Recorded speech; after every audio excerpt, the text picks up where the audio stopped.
Greetings, everyone. This is Tony Holowitz, and today I want to share a story with you about a new client that started using Act Companion.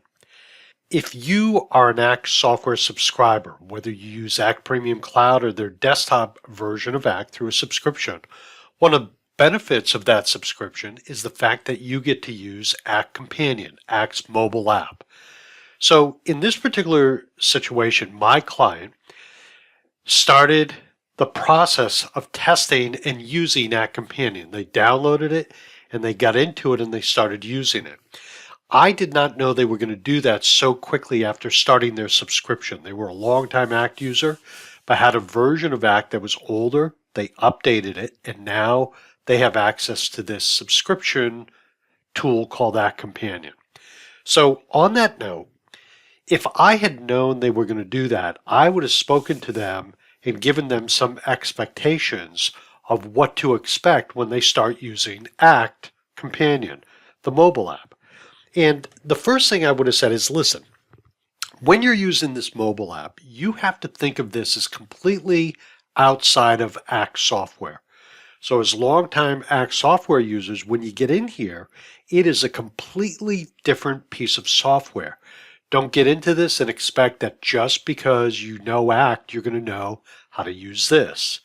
So that's the first thing. The second thing is sometimes computer skills don't always translate to using Act on a mobile device. In this case, I have Act Companion open on two devices, a mobile phone and also on an iPad. You'll see there's some size differences, and that has an impact on how you view this information. So your skills with an iPad or iPhone, which are pretty much the same, will impact the way you use this service or this software, I should say. The next thing is, why are you using the software? What is the purpose of it? Because sometimes if I can help you sort of walk through that and give me a sense of why you're going to use it. Are you using it just to occasionally look up a phone number? In this case, they have technicians out on the road. They're going to want to use it for that. So really, you want to have an idea of why you're going to use it, because then I can illustrate or show you how to have the best experience with the software from that point of view. So when they jumped into the software, the last thing I would have said to them is this.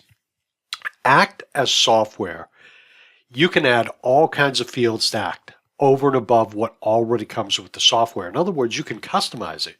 You could add 100 unique fields to Act.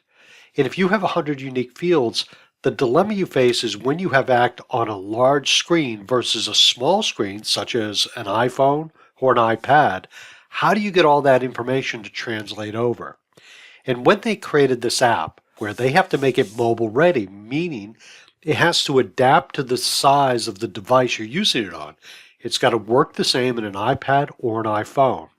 And I'm going to draw your attention to what you see on the screen, just to the left of the plus sign in the blue circle.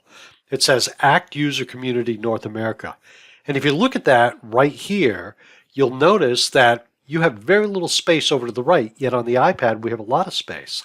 So that's a very simple example of space differences or restrictions depending on the type of device you're using. I think most of us, if we're out in the field, would use Act Companion on a smaller device like your phone versus necessarily an iPad. In the case of my new customer, it's just the opposite. They're going to be using iPads in the field.